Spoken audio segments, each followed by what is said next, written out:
tus brazos para conquistar las promesas que Jesús nos da. Solo espera y tú verás el milagro que Cristo hará. Un lugar para celebrar la victoria que su sangre nos da. Solo confía y créele que familia lo encontrará. Hay un lugar para todos, de familia de Dios.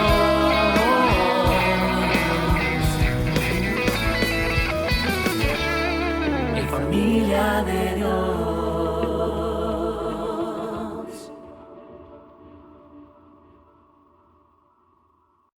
El título del mensaje de hoy es El discurso del necio y su grandioso final. El discurso del necio y su grandioso final. Al escuchar este extraño título para una prédica, seguramente surgen varias preguntas básicas como ¿quién es el autor del discurso del necio? ¿Y cómo puede el discurso del necio tener un final grandioso? Estas son preguntas a las que quiero responder tanto de manera inmediata como paulatina. El autor del discurso del necio es el apóstol Pablo, y las lecciones de su grandioso final se deben a que, aun a pesar de que Pablo hizo el discurso del necio, él no era necio en lo absoluto, sino un verdadero siervo de Jesucristo. Esto lo entenderemos mejor a medida que avancemos en nuestro estudio. Pablo escribió 13 cartas que conforman aproximadamente un tercio del Nuevo Testamento. Ahora bien, si de todos los escritos paulinos tuviéramos que escoger una porción específica para conocer a Pablo de una forma más personal e íntima, inevitablemente tendríamos que profundizar en la sección de Segunda de Corintios, que abarca los capítulos del 10 al 12. Es precisamente dentro de esta sección donde encontramos el discurso del necio. El erudito Scott Huffman ubica el discurso del necio desde 2 de Corintios, capítulo 11, en la segunda parte del versículo 21, hasta 2 de Corintios, capítulo 12, versículo 10. Aquí Pablo cambia notablemente el tema y también hace un abrupto cambio de tono, defendiendo su llamamiento y ministerio. Este es el punto número 1, los motivos de Pablo para realizar el discurso del necio. Veamos los antecedentes. En el año 56 aproximadamente, la iglesia en Corinto estaba dividida. Falsos apóstoles se habían apropiado de la obra que Pablo había realizado anteriormente allí. Estos utilizaron todo el trabajo previo de Pablo como su plataforma personal para fijar la atención sobre ellos mismos. A dichos oportunistas, Pablo los denominó en griego como los ergatedoli, es decir, como los obreros fraudulentos u obreros estafadores. Estos autonombrados apóstoles se alababan a sí mismos, es decir, se autorrecomendaban, eran vanagloriosos, jactanciosos, sumamente soberbios. Fomentaban el culto a la personalidad y se aprovechaban de su posición religiosa para extralimitarse en sus beneficios personales y ejercer control sobre la grey y a la vez aprovecharse financieramente de los cristianos. Cualquier parecido con la realidad actual no es mera coincidencia. Es un mal que está desde el primer siglo y que debe ser corregido aún. A grandes rasgos, la estrategia de los obreros fraudulentos fue alabarse a sí mismos mientras criticaban y descalificaban a Pablo. En el capítulo 10 vemos algunas de las críticas que Pablo recibió de sus oponentes. Leamos 2 de Corintios capítulo 10, versículo 10. El apóstol expresa: porque a la verdad dicen los obreros estafadores acerca de Pablo que las cartas son duras y fuertes, mas la presencia corporal débil y la palabra menospreciable. Recordemos que en aquel contexto estaba desarrollada la retórica como una extensión de la filosofía. Había oradores profesionales que eran expertos y responsables de comunicar la sabiduría de la filosofía griega a sus audiencias. Los obreros fraudulentos que tenían grandes capacidades para hablar en público menospreciaban a Pablo y lo señalaban como alguien que no era bueno para comunicar sus ideas verbalmente. Además, descalificaron a Pablo argumentando que no había congruencia entre la firmeza de sus cartas y su débil presencia física. Para estos, Pablo carecía de personalidad y carisma. Dicho de otra manera, de acuerdo al estándar de los corintios, Pablo no era un orador impresionante como sí lo eran los falsos apóstoles. Es de poner atención. Los falsos apóstoles eran impresionantes. El verdadero apóstol Pablo, no. Es posible que en un contexto lleno de técnicas retóricas, Pablo no haya acudido a este tipo de recursos cuando predicó el Evangelio.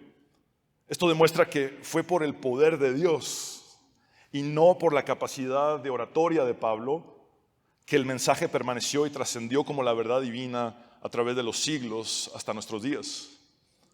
No es el mensajero el que avala el mensaje, sino el mensaje el que avala al mensajero. Se lo repito, no es el mensajero el que avala el mensaje, sino el mensaje el que avala al mensajero. Sin embargo, este valor en nuestros días está invertido. Tendemos a avalar el mensaje por la fama, la popularidad, el carisma del mensajero. Y eso debe ser corregido. Necesitamos recuperar a los bereanos actuales que están en peligro de extinción.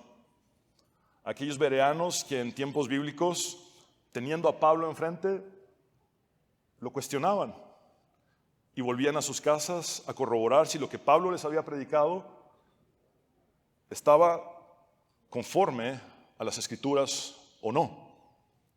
Avalaron al mensajero por medio del mensaje.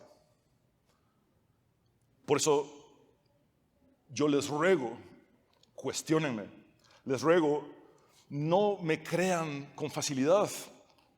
Vayan por ustedes mismos a la Biblia, a las Sagradas Escrituras y comprueben así si como mensajero estoy dando el verdadero mensaje o no. Ahora, Pablo fue llamado por Dios para comunicar fielmente el mensaje del Evangelio, no para sobresalir como el mejor orador o el conferencista más elocuente de su época. En el mismo capítulo 10, Pablo dice en el versículo 12, porque no nos atrevemos a contarnos ni a compararnos con algunos que se alaban a sí mismos, pero ellos midiéndose a sí mismos por sí mismos y comparándose consigo mismos, no son juiciosos. Para entender mejor este versículo, leámoslo en la Nueva Traducción Viviente que dice, no se preocupen, no nos atreveríamos a decir que somos tan maravillosos como esos hombres, que les dicen qué importantes son ellos, pero solo se comparan el uno con el otro, empleándose a sí mismos como estándar de medición. ¡Qué ignorantes! Los falsos apóstoles de Corinto compararon sus habilidades, dones y talentos con los de Pablo como un medio para devaluar la autoridad de Pablo en la iglesia. Pablo afirma que tales comparaciones son inútiles, porque solamente se derivan de las perspectivas vacías de las personas y sostiene que su autoridad apostólica proviene de Dios, no de la opinión de la gente, y mucho menos de la opinión de sus opositores. El hombre mira la apariencia, pero Dios mira el corazón. Es un principio que tenemos desde el Antiguo Testamento. En 2 de Corintios, capítulo 10, versículo 18, Pablo dice, porque no es aprobado el que se alaba a sí mismo, sino aquel a quien Dios alaba. Uno de los filtros más básicos para detectar a un falso maestro es determinando cuánto éste habla de sí mismo. Mientras más hable de sí mismo, más posibilidades hay de que sea un obrero fraudulento, es decir, un farsante. Pablo hace eco del texto sapiencial o de sabiduría de Proverbios 27:2 que dice, alábete el extraño y no tu propia boca, el ajeno y no los labios tuyos. Pablo considera que autorrecomendarse es una locura. Sin embargo, a la luz de la situación en Corinto, él se vio obligado a exponer sus credenciales apostólicas. Esto era algo que él nunca hubiera deseado hacer porque implicaba hablar de sí mismo, fijando la atención sobre él. Pablo se vio forzado a realizar una autodefensa estratégica debido a que los falsos maestros continuaban ganando terreno en Corinto. Por consiguiente, al principio del capítulo 11, Pablo expresa: ojalá me toleraseis un poco de locura. Sí, toleradme. Pablo anuncia que lo que está por hacer es una locura. El término griego utilizado por Pablo para locura es afrosini, que puede traducirse también como insensatez, demencia, tontería. Para Pablo era completamente absurdo realizar un ministerio en el que él fuera el centro de la atención. En nuestros días estamos plagados de ministerios caudillistas. ¿A qué me refiero con esto? A ministerios que giran en torno a la figura de un líder, de un caudillo religioso. Todo lo que acontece, todo lo que sucede, todo lo que se hace es en torno a la figura o el carisma de un solo líder. Eso no es saludable para la iglesia. No lo es. Y debe ser corregido. La iglesia somos todos. La iglesia no son edificios. La iglesia no son un grupito élite. La iglesia somos todos. Y Dios nos ha dado dones y talentos a todos. Y necesitamos actuar como la iglesia de Cristo que somos. Para Pablo era absolutamente descabellado emprender un ministerio en el que él fuera el protagonista. Pablo había escrito en la primera carta a los Corintios: pues me propuse no saber entre vosotros cosa alguna, sino a Jesucristo y a este crucificado. Es decir, no estoy entre ustedes para hablarles de mí mismo, no estoy entre ustedes para hablarles de cualquier otra cosa. Mi único objetivo es predicarles a Jesucristo y a este crucificado, es decir, la obra de Cristo en la cruz del Calvario, donde encontramos nosotros perdón de pecados, limpieza de nuestra maldad y salvación. Pero ahora, Pablo, para contrarrestar, o lo digo más claramente, pero ahora para contestar a las exigencias de la situación, Pablo, usando la sabiduría de Proverbios 26:5, que dice: responde al necio como merece su necedad, tiene que hablar de sí mismo. Al pedirles a los corintios que le toleren un poco de locura, Pablo expresa su vergüenza e incomodidad por tener que hacer referencia a sus virtudes personales con el fin de poner un alto al engaño de sus oponentes. Es por eso que algunos biblistas llaman a esta sección el discurso necio o el discurso del necio, lo cual también podría nombrarse como el discurso tonto o el discurso del tonto. En efecto, solamente un necio o un tonto se dedica a hablar de sí mismo cuando quien tiene que ser predicado es Jesucristo. El teólogo inglés John Stott dijo que mientras menos el predicador se coloque entre la palabra y el oyente, es mejor. Se los digo de esta manera: mientras menos mi ego interfiera entre el mensaje de la Biblia y ustedes, es mejor. Pablo definió a sus opositores como falsos apóstoles. Los denunció como ministros satánicos que, al igual que el diablo, se disfrazaban pretendiendo ser algo que no eran. Veamos 2 Corintios capítulo 11, versículos 13 y 14. Porque estos son falsos apóstoles, obreros fraudulentos que se disfrazan como apóstoles de Cristo, y no es maravilla porque el mismo Satanás se disfraza como ángel de luz. Pablo previno a los corintios acerca de que los falsos maestros eran emisarios de la misma serpiente que engañó por completo los sentidos de Eva en el Génesis. Por ende, lo mismo que sucedió con Eva al principio de la creación, estaba sucediendo ahora en el primer siglo con los corintios, ya que el engaño del maligno a través de los falsos apóstoles, de estos obreros fraudulentos, les estaba deteriorando dos cosas muy importantes: su reflexión racional y su percepción interna. Su reflexión racional y su percepción interna. Es decir, el enemigo teje tan fino y llega tan sigilosamente que intenta lograr cambiar la forma de pensar y de percibir de una persona. Como resultado de esto, los corintios se estaban apartando de su sincera fidelidad a Cristo. Leamos 2 Corintios capítulo 11, versículo 3. Pero temo que como la serpiente con su astucia engañó a Eva, vuestros sentidos sean de alguna manera extraviados de la sincera fidelidad a Cristo. Los corintios habían aceptado con beneplácito el mensaje fraudulento y manipulador que les presentaba tres cosas específicas: a un Jesús diferente, a un espíritu diferente y a un evangelio diferente. Un Jesús diferente, un espíritu diferente y un evangelio diferente. Leamos 2 Corintios capítulo 11, versículo 4. Porque si alguno llega predicando a un Jesús diferente del que les hemos predicado, o si ustedes reciben a otro espíritu diferente del que han recibido, u otro evangelio diferente del que han aceptado, ustedes lo toleran bien.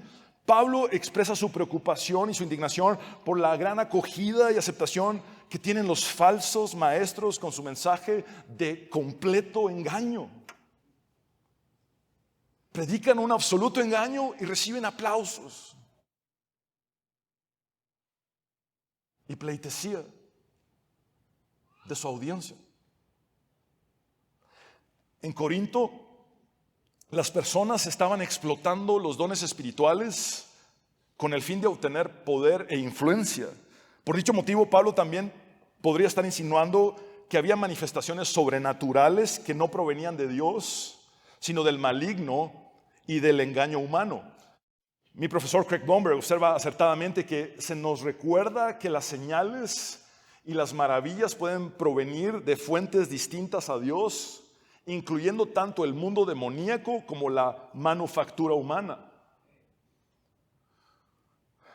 Basta con estudiar el Éxodo y darnos cuenta que los hechiceros del faraón o de Egipto trataban de emular hasta con cierto éxito los portentos que Dios hacía por medio de Moisés.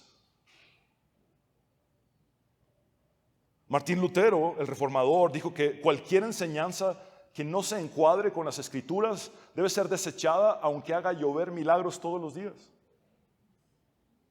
En síntesis, Pablo estaba interesado genuinamente en su relación con Cristo y en el bienestar de sus hermanos, mientras que los obreros estafadores estaban interesados en su propio beneficio personal. Pablo proclamaba a Cristo crucificado, mientras que los obreros estafadores se alababan a sí mismos. La enseñanza de Pablo estaba sometida en humildad a la verdad de Dios en las Sagradas Escrituras, mientras que los obreros estafadores sometían su enseñanza a su arrogancia y a su protagonismo individual. Querían figurar. Pablo se vio obligado a hacerse entonces como un necio porque tuvo que hablar de sí mismo cuando él tenía repulsión por la jactancia. Pablo sabía que el alarde espiritual y que las pretensiones ministeriales no tienen ningún sentido. El misionero experto James observa pertinentemente que la enseñanza distorsionada se está volviendo muy popular, pero los creyentes cristianos deben darse cuenta de que la popularidad de una enseñanza o práctica religiosa no significa de ninguna manera que ésta esté necesariamente basada en la verdad divina. Popularidad no es sinónimo de veracidad. Popularidad no es sinónimo de veracidad. Amado hermano, ¿acaso has estado midiendo la credibilidad de cierto discurso religioso basado en su popularidad y no en que éste contenga la verdad de la palabra de Dios? ¿Conoces realmente la Biblia para poder determinar si un líder religioso, independientemente de su fama y de su capacidad de oratoria, está hablando la verdad o está adulterando el mensaje? ¿Tienes el discernimiento para saber cuándo alguien te está manipulando para obtener un beneficio personal? ¿Has llegado a creer en un Jesús diferente? ¿Has llegado a moverte en un espíritu diferente? ¿Has acaso sucumbido ante la seducción de un falso evangelio totalmente diferente y opuesto al único verdadero? Leonard Ravenhill afirmó que el santo libro del Dios viviente sufre más ahora de sus expositores que de sus opositores. Es tiempo de hacer una pausa y reflexionar en estos aspectos, porque lo que está en juego es tu eternidad. Si te han invitado a entrar por una puerta ancha y a andar por un camino espacioso, y has aceptado esa invitación y estás conduciéndote en esa vía, en esa dirección, hoy quiero decirte contundentemente que entonces tu destino es la perdición eterna. Vas rumbo al infierno muy bien engañado por gente que es muy hábil para manipular.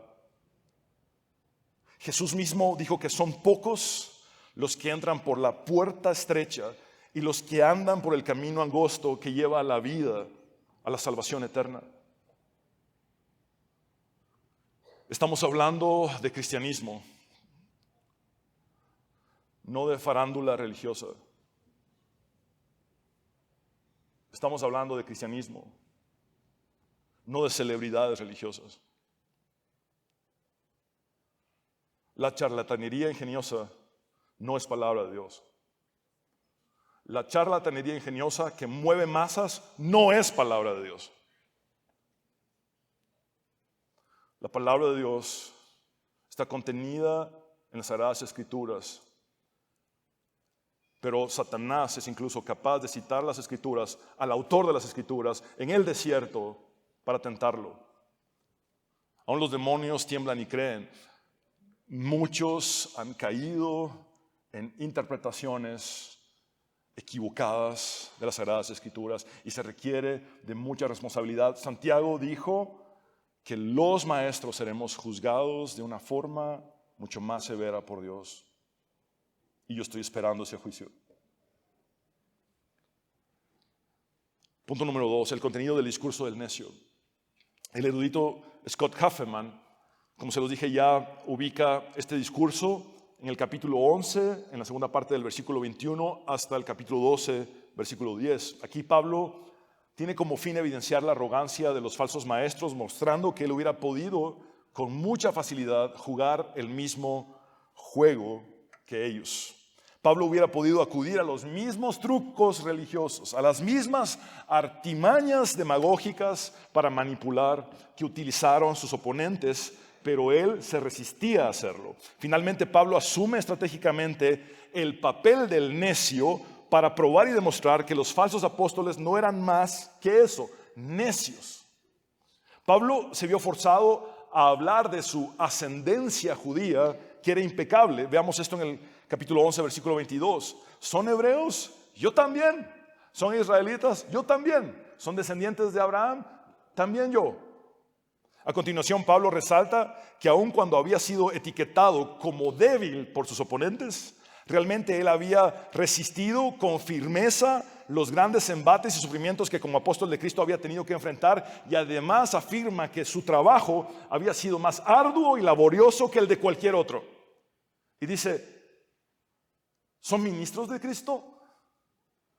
Como si estuviera loco hablo.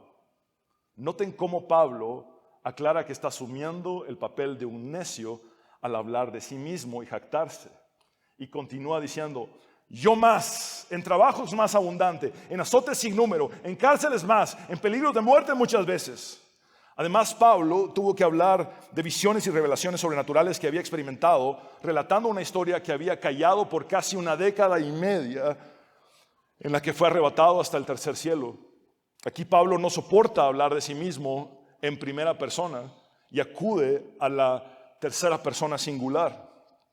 Leamos el capítulo 12, versículo 2. Conozco a un hombre en Cristo. Pablo evade el lenguaje egocéntrico del yo y habla de él mismo en tercera persona y continúa diciendo que hace 14 años y en el cuerpo, no lo sé, si fuera del cuerpo, no lo sé, Dios lo sabe, fue arrebatado hasta el tercer cielo.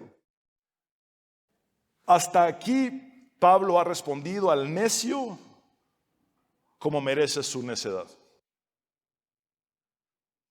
Pablo ha respondido a sus vanagloriosos oponentes jactándose. Ha hecho alarde de su ascendencia judía, de su resistencia y fortaleza en el complicado ministerio que había ejercido, de su trabajo arduo y de una experiencia sobrenatural en el tercer cielo. Intencionalmente, Pablo ha jugado el mismo juego de necedad que sus oponentes, pero está a punto de realizar un giro inesperado que transformará su jactancia en dependencia absoluta de Dios. Si lo puedo decir de esta manera, estratégicamente Pablo está a punto de hacer un jaque mate en el ajedrez de la ostentación ministerial de sus adversarios. Él está por demostrar que aquellas cosas que los obreros fraudulentos mostraban como sus presuntuosas credenciales apostólicas no eran para nada las mismas credenciales que lo acreditaban a él como un verdadero apóstol de Jesucristo. Y esto nos lleva al punto número 3 y final: el maravilloso desenlace del discurso del necio. Hemos arribado al grandioso final del discurso del necio. El apóstol hace un cambio radical diciendo: sin embargo, si quisiera gloriarme o jactarme, no sería insensato, porque diría la verdad, pero lo dejo. Es decir, no sigo con el mismo juego que mis oponentes, para que nadie piense de mí más de lo que en mí ve u oye de mí. Aunque se vio obligado a hablar de sí mismo como un necio, queda claro que Pablo no quería figurar, no buscaba impresionar. Pablo no quería gloria de hombres, Pablo no buscaba ser sobrevalorado, no tenía ningún interés en mostrarse como un superhombre, como un super ungido, con un gran título ministerial, ni mostrarse como alguien que tenía una posición jerárquica elevada en la iglesia de Cristo. La superioridad no es signo del cristianismo. La superioridad no es signo del cristianismo. El servicio humilde sí lo es. Pablo nunca quiso ser una celebridad religiosa. Es más, en el radar de la iglesia primitiva no existía la farándula cristiana, que por desgracia, en alguna medida, está haciendo mucho daño a la iglesia de Cristo en el presente. Entonces, Pablo pasa literalmente de relatar una experiencia de éxtasis sobrenatural en el tercer cielo a hablar de una debilidad natural en su cuerpo. En su discurso, Pablo va del paraíso al aguijón en su carne, del tercer cielo a una espina en su cuerpo. A estas alturas de su ministerio y de su madurez espiritual, Pablo sabía muy bien que la fortaleza de Dios se manifiesta más en la debilidad humana.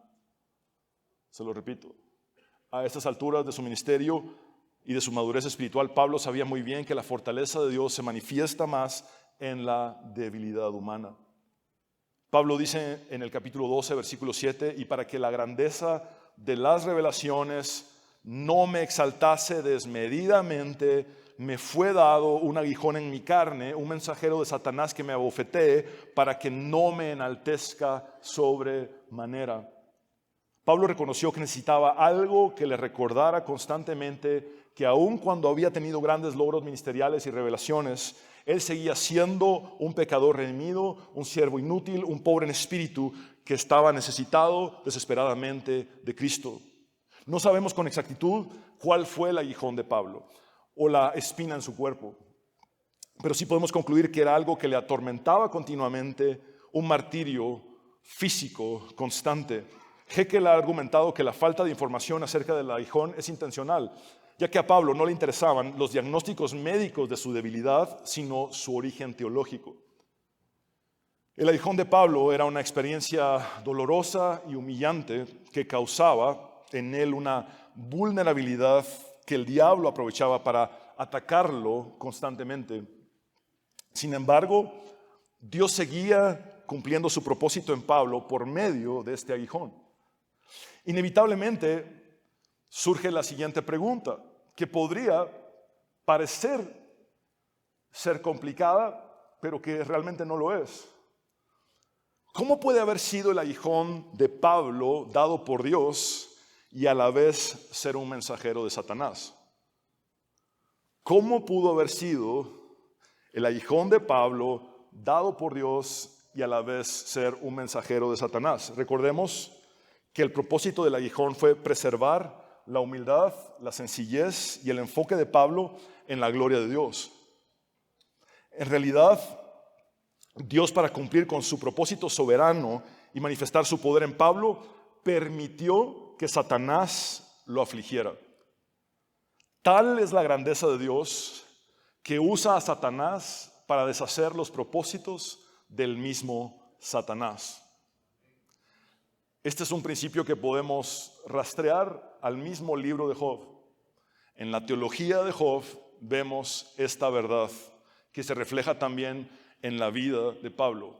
Tal es la grandeza de Dios que usa a Satanás para deshacer los propósitos del mismo Satanás. Dios dejó el aguijón en Pablo a pesar de las oraciones de este.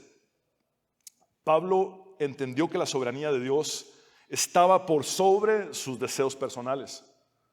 Leamos el capítulo 12, versículo 8. Respecto a lo cual 3 veces he rogado al Señor que lo quite de mí. Esto parece implicar que fueron 3 temporadas largas de oración en las que su condición se tornaba tan grave que lo inhabilitaba por completo y no podía funcionar más. Entonces no le quedaba más que orar para que Dios lo sanara. La triple oración de Pablo es paralela a la triple oración de Jesús en el Getsemaní, donde la copa del sufrimiento también permaneció. Vemos a Jesús en el Getsemaní orando en 3 ocasiones si era posible que pasara de él esa copa, pero que no se hiciera su voluntad sino la de su Padre. Y en 3 ocasiones el Padre respondió no. La cruz era la única manera de salvarnos. Ahora vemos a Pablo recibiendo también un triple no de parte de Dios. Dios sí puede dar un no por respuesta. Contrario a una oración famosa que se convirtió en un error icónico en el cristianismo, que nos da una muestra de cómo desde las celebridades mismas se fomenta una pésima teología y una enorme ignorancia de la Biblia.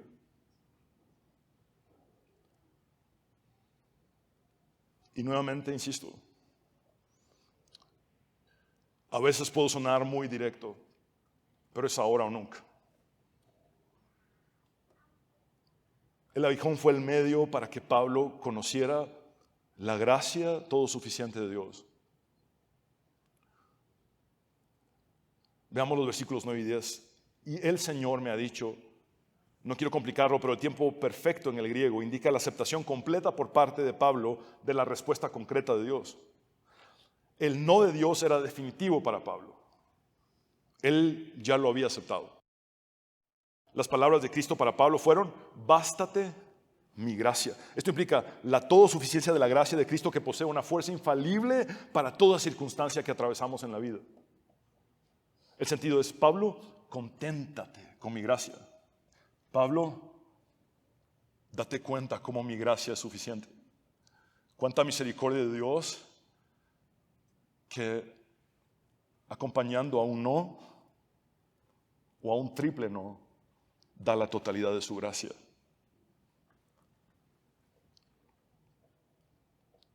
Pablo sigue citando las palabras de Cristo, quien le dijo, porque mi poder se perfecciona en la debilidad. El verbo griego teleitai es de carácter continuativo, que da el siguiente sentido, porque mi poder se perfecciona constantemente, continuamente, ininterrumpidamente, permanentemente en la debilidad. El mensaje de Dios es el siguiente, Pablo, este aguijón en tu carne o espina en tu cuerpo, este mensajero de Satanás te mantendrá débil para que de forma continua mi poder se perfeccione en ti. Ciertamente el aguijón de Pablo fue un freno para su orgullo y su altivez. Personalmente he entendido que un sinónimo para aguijón es freno. Un sinónimo para aguijón es freno. El aguijón de Pablo fue el freno para su soberbia, su arrogancia y su orgullo. Sabemos por la insistencia de Pablo al orar en varias ocasiones que no llegó a comprenderlo fácilmente. Sin embargo, cuando entendió el propósito del aguijón, decidió reaccionar conforme a la voluntad de Dios, diciendo: por tanto, de buena gana. Es decir, no cuestionando, no reclamando, sino aceptándolo. Me gloriaré o me jactaré más bien de mis debilidades para que repose sobre mí el poder de Cristo. Este es el momento en el que detona la victoria de Pablo sobre los falsos apóstoles. Pablo asumió el papel del necio solamente para desembocar en el maravilloso hecho de que su mayor motivo de jactancia eran sus debilidades, porque era a través de estas que se hacía latente el poder de Cristo en él. Él está implicando lo siguiente: los falsos apóstoles se jactan de sus fortalezas. En cambio, yo me jacto de mis debilidades, porque es de esa manera que se perfecciona en mí y se manifiesta en mí el poder de Cristo. Pablo concluyó que la mejor plataforma para la manifestación total del poder de Cristo en su vida no era su sanidad, sino la debilidad que el aguijón le causaba. Por lo cual, continúa diciendo en el versículo 10, por lo cual, por amor a Cristo me gozo. Pablo hace un listado de 5 cosas en las que decide gozarse, no porque sean agradables, sino por amor a Cristo. Y dice: en las debilidades, en afrentas, en necesidades, en persecuciones, en angustias, porque cuando soy débil, entonces soy fuerte. Los opositores de Pablo se gloriaban en su autosuficiencia, en su linaje judío, en su elocuencia, en sus supuestas revelaciones sobrenaturales. Pablo juega por un momento el mismo juego que ellos, pero luego hace a un lado todo eso y dice: yo más bien me gloriaré en mis debilidades. Al final del discurso del necio, Pablo le dio vuelta al argumento y demostró que la verdadera señal de su apostolado no era nada de lo que él pudiera vanagloriarse, ya que su mayor evidencia era la grandeza del Dios que usaba la debilidad humana como la vereda para manifestar su poder divino. No se trataba de lo que Pablo podía hacer para Cristo, sino de lo que Cristo podía hacer a través de Pablo. Uno de mis mentores, el doctor Adrian Rogers, marcó mi vida cuando me dijo: Fernando, no se trata de lo que tú puedas hacer para Dios, sino de lo que Dios puede hacer a través de ti. Es algo que yo he entendido constantemente en mi vida y lo repito casi todos los días en mi mente. No se trata de lo que yo pueda hacer para Dios, sino de lo que Dios pueda hacer usándome a mí, aún a pesar de mí. La debilidad de Pablo evidenció la gloria de Dios. De la misma manera, nuestras debilidades deben evidenciar la gloria de Dios. Amados hermanos, no olvidemos que nuestras debilidades son bendiciones enmascaradas cuando, al igual que Pablo, comprendemos que el poder de Dios se perfecciona de forma continua a través de estas. En síntesis, Pablo llegó a la conclusión de que la clave de su ministerio estaba en comprender que el poder de Dios se manifestaba continuamente a través de sus debilidades, que su competencia no provenía de él mismo, sino que su competencia provenía de Dios. Y esto fue más que suficiente para derribar todos los falsos argumentos y toda la altivez de sus oponentes que presentaron un mensaje fraudulento cuyo contenido se resume a estas 3 cosas que vuelvo a repetirles: a un Jesús diferente, a un espíritu diferente y a un evangelio diferente. Pablo, desde su debilidad y sus limitaciones, desde sus carencias como un gran orador. Pero fortalecido por Cristo, predicó acerca del verdadero y único Jesucristo, del verdadero y único Espíritu Santo y del verdadero y único Evangelio.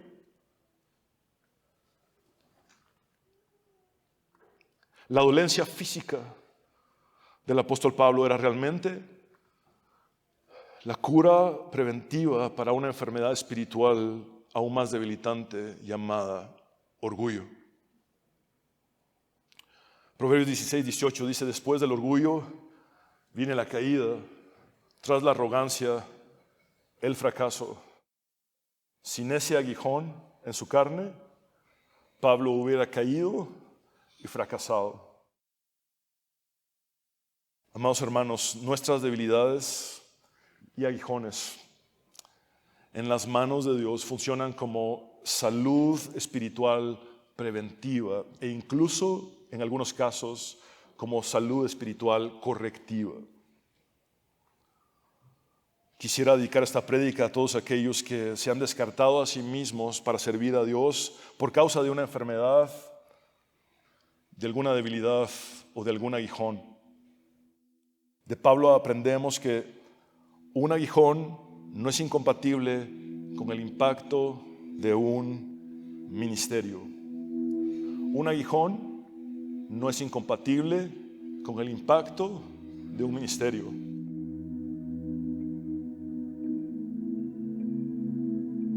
La historia de Pablo nos dice que el aguijón es necesario para un verdadero impacto en el ministerio.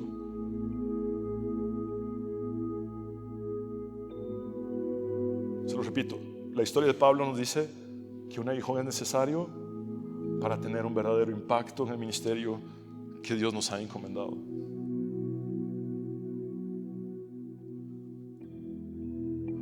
No sabemos cuál era el aguijón de Pablo, no sabemos con precisión cuál era su padecimiento, cuál era esta espina en su cuerpo. Pero después de estudiar la palabra de Dios profundamente, llego a esta conclusión siempre: cuando hay falta de precisión en un detalle específico como este, es una ventaja para nosotros porque se aplica muy fácilmente a nuestra realidad. Por eso hoy más bien te pregunto: ¿cuál es tu aguijón? Para algunos probablemente es un aguijón psicológico en sus mentes. Para otros puede ser un aguijón emocional, algo en su alma, una espina clavada en lo más profundo del alma. Puede ser que sufriste un trauma severo en tu niñez, en tu adolescencia, en tu juventud o incluso en tu etapa adulta. Puede ser que sufriste un abandono o sufriste una traición o cualquier tipo de abuso. ¿Qué es aquello que cuando inicia un nuevo día te está esperando para hostigarte otra vez más? ¿Qué es aquello que cuando inicia un nuevo día está presente allí otra vez en tu mente como una espina clavada, o en tu alma como una espina clavada? O quizá tu aguijón pueda ser un padecimiento físico, una enfermedad crónica, una enfermedad degenerativa, algo que estás atravesando que es muy difícil de llevar.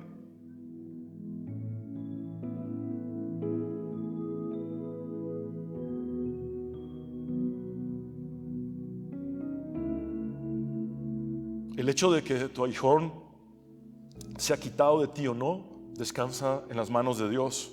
Él es soberano. Él responde, algunas veces sí, algunas veces espera y algunas veces no. Si en este momento tu aguijón es completamente perceptible y te frustra el no poder quitarlo de ti, ¿cómo me saco esto de mi cabeza? ¿Cómo me saco esto del alma? ¿Cómo me saco esto del cuerpo? Si te frustra el no poder quitarlo de ti,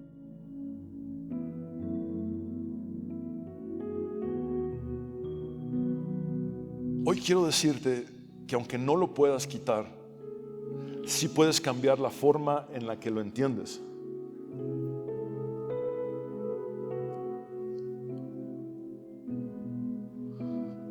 Así fue para Pablo. Señor, quítame este aguijón. No, Pablo. Señor, quítame este aguijón. No, Pablo. No entiendo, Dios. No entiendo. Solo te quiero servir y esto me inhabilita. Señor, quítame este aguijón. No, Pablo. Con el transcurrir del tiempo y con la revelación del Espíritu Santo, Pablo entendió que el aguijón era necesario, que era un freno a su jactancia, un freno a su ego, a su soberbia, a su orgullo. Entendió que el aguijón era salud espiritual preventiva para que no echara a perder el ministerio que Dios le había encomendado.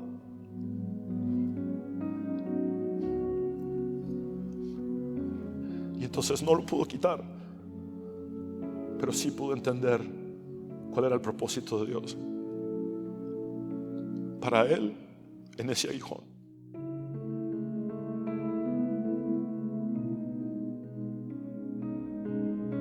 Hoy te invito a que, al igual que Pablo, llegues a la conclusión de que tu aguijón es una oportunidad para que Dios te use poderosamente y a la vez mantenga tu corazón alineado a su voluntad y que ponga un freno a todo aquello que podría echar a perder el ministerio que Él te ha dado. Todos tenemos un ministerio, todos. Ministerio es servicio, el cristianismo es servicio.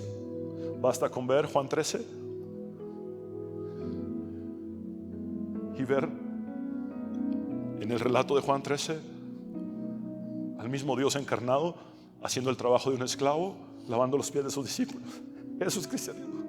Servicio, servicio, servicio. Tú tienes un ministerio y los aguijones están muy vinculados al ministerio que Dios te ha dado. Vas a llegar a entender un día por qué era necesario y cuál es el propósito de Dios para ti en eso. Hoy quiero animarte para que entiendas que no hay nada aleatorio, no hay nada al azar, que Dios está en control de todo, incluso de nuestros aguijones. Tal es la grandeza de Dios que usa a Satanás para deshacer los propósitos del mismo Satanás. El aguijón de Pablo solamente cumplió con el propósito de Dios, no con el de Satanás. Hoy quiero invitarte a orar. Hoy quiero invitarte a entender mejor tu situación, tu condición, más que rebuscar en por qué es. Hoy te invito a tratar de entender para qué es, y también para que llegues a la comprensión de que cuando tenemos heridas, las heridas no deben ser desperdiciadas, sino utilizadas para sanar a otros. La cruz de Cristo es nuestro ejemplo. Jesús usó sus heridas para traer sanidad a nosotros. Jesús usó sus heridas para aliviarnos y para transformarnos, para darnos esperanza. Tus heridas no deben ser desperdiciadas. Tus cicatrices son la evidencia de que sí existió un daño, pero también de que ha habido un proceso de sanidad. La cicatriz dice, sí, aquí hubo una herida, pero también hubo sanidad. Dios es tu sanador, y sea cual sea el desenlace de tu aguijón, si es quitado o no, lo cierto es que Dios tiene un propósito y Él quiere usarte. Señor, te doy gracias por hablarnos en tu palabra, que es viva y eficaz y más cortante que toda espada de dos filos. Señor, hoy venimos delante de ti reconociendo nuestra necesidad de ti. Hoy te agradecemos por usar a Pablo de tal manera, por inspirarlo con tu Espíritu Santo para darnos estas grandes lecciones. Señor, gracias por hablarnos y mostrarnos que no hay nada de lo que nosotros podamos realmente vanagloriarnos. Que solo estamos aquí por tu misericordia, por tu gracia, por tu amor, por tu compasión, por tu obra en nosotros. Señor, tú conoces a cada uno en lo particular. Tú conoces su historia de vida. Tú sabes específicamente cuál es el aguijón que cada uno de nosotros tiene. Si es un aguijón psicológico, mental, si es un aguijón emocional en el alma, si es un aguijón en el cuerpo, si es un aguijón espiritual, cualquier clase de aguijón que sea, Señor, tú lo conoces. Y sabemos que tú eres capaz de quitarlo. Y que en tu soberanía tú a veces quitas los aguijones y a veces los dejas. Pero mientras el aguijón está allí y es tan perceptible para nosotros y no podemos quitarlo, yo te ruego, Señor, que podamos entender tu propósito en esto. ¿Qué es lo que estás frenando de nosotros? ¿Cuál es la salud espiritual preventiva a través de esto?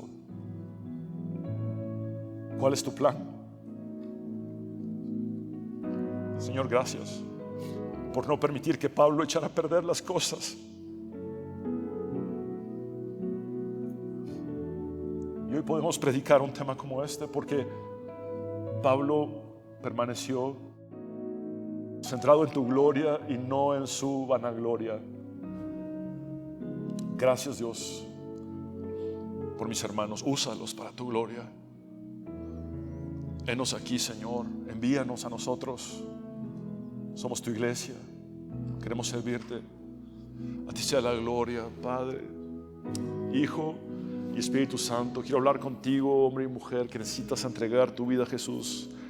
Haz esta oración de fe conmigo. Cree con tu corazón y confiesa con tus labios y dile: Señor Jesús, reconozco que soy pecador, pero también sé que tú moriste en la cruz para perdonar mis pecados y limpiarme de mi maldad. Creo en tu resurrección al tercer día. Sálvame, Jesús. Te necesito. Me entrego a ti, me rindo a ti tal cual soy, tal cual estoy. Sé mi Señor y Salvador eternamente. Te agradezco, Jesús, por tu obra en mi vida. Quiero ser un instrumento en tus manos. En tu nombre, Jesús, el único nombre bajo el cielo dado a los hombres en el cual podemos ser salvos, hemos orado. Amén y amén. Abre tus brazos para conquistar las promesas